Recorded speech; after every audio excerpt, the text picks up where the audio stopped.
My name is Terry Bartley, and I'm the Program Manager for JCI USA's brand new mental health program. Throughout the rest of this year on the JCI USA social media, you're going to see a number of programs being rolled out concerning mental health because we recognize it's a really important issue that we need to start talking about. With that said, in honor of Mental Health Awareness Month, which is this month, May, I'd like to tell you a little bit about my mental health journey. About a year and a half ago, I had just wrapped up my year as state president here in West Virginia, and we were planning our Outstanding Young West Virginians banquet. I was really excited to get to put my touch on it. I had a lot of really big ideas that I was excited to implement, so I basically took on just about all of it on my own. I found the venue, I helped us identify our nominees and get applications submitted, and put together presentations for the honorees, and I had plans to do more. Things like find the decorations and do the catering, and literally every single piece of it I thought I was going to do on my own.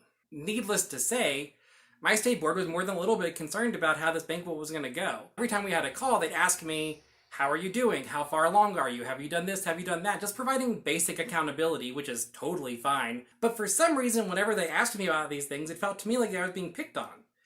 Like they were sort of hammering down all of my flaws at the exact same time. And I felt like they were all against me, like I was being put down. But as I said, they had every reason to be concerned. I took on way too much on my own. The people that lived locally, I didn't want to ask for help because I didn't want to inconvenience them. And the people that were offering to help me lived over 3 hours away, so I felt like I'd be inconveniencing them to accept their offers of help. So basically, I wasn't doing any of that. I was just taking all of it on my own. It was obviously too big of a job, way too big for me by myself anyway, but I didn't see it that way. I didn't want to bother anyone else, so I put all of it on me. Cut to 2 hours before the actual banquet, all of my board members from across the state came into the banquet hall and saw me literally dragging tables into the right position still. And at that point, not only did I gladly accept their help, I was freaking out because there were other things that I had forgotten to do. Big shocker. So I just walked out of there to take care of other business while they basically did all the work that I should have been doing to begin with. Now I tell you all of this because it pushed me to a place that helped me identify some problems that were happening in my life that honestly had been going on forever, but it was never to this extent. This was sort of the worst it had been because of all the responsibilities that I had as state president, and honestly like 100 more that I put on myself. About a week after the banquet, I was browsing YouTube like you do, and I stumbled onto a video about a concept called the Wall of Awful.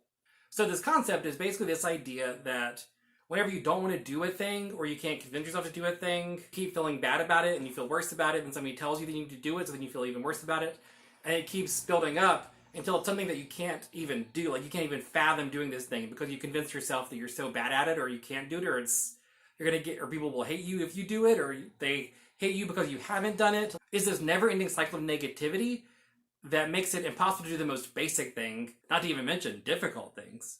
So for me, this concept sounded so familiar to what I was going through leading up to the banquet.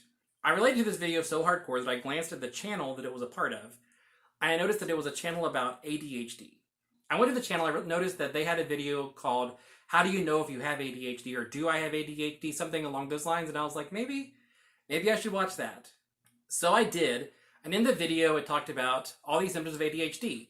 Things like losing things on the regular, things like leaving your keys behind before you leave the house, changing your long-term goals every couple years if you even have long-term goals, starting at projects that you never finish, and committing yourself to so many projects that that's why you don't finish them.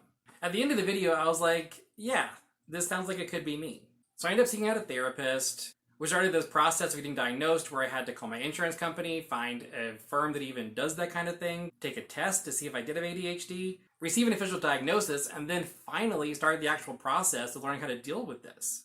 Now, for me, this was crazy because we all know that ADHD is a thing that you typically get diagnosed with as a kid, but I never knew that I had this. Looking back, it makes a lot of sense. It explains a whole lot about the way I operated in high school and in college. I always did really well whenever I had structure in my life, but whenever that structure was a little more freeform, I loved it because I had so much more freedom, but I rarely actually did things that I was supposed to be doing. I often found myself going down really fun paths for projects that ended up turning into things that weren't at all relevant to what I was supposed to be working on, which is a classic sign of ADHD, but I didn't know that. But I gotta say, receiving a diagnosis for a mental health disorder, and then receiving actual treatment and learning ways to cope with that mental health disorder has made my life markedly better. And it's not because I'm magically fixed or that medication just makes me not ADHD anymore. It's because I have an understanding of how my mind works and why I tend to make the kind of mistakes that other people make, but at a far greater frequency. It allows me to forgive myself.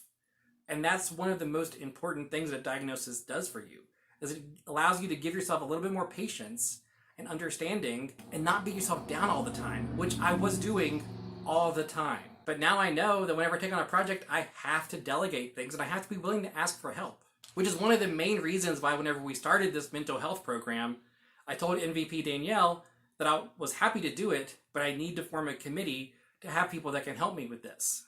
Because I knew that if I worked by myself, I was going to do too much work and not really accomplish much of any of it. Which leads me to the next part of this video. The reason I'm telling this story is not just so you guys can hear my story, but also so that I can encourage all of you out there to talk about how the JCs has helped you either identify or cope with mental health issues. I'm so grateful for the leadership opportunities that the JCs provides, because I wouldn't have wanted to figure out for a job that I got paid for that I had a mental barrier for things like accountability.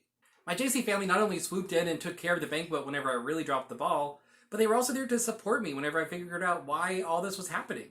So yeah, tell us your stories. Tell us how the JCs have helped you, how they've supported you, how maybe it's just given you a stronger support system with some better friends.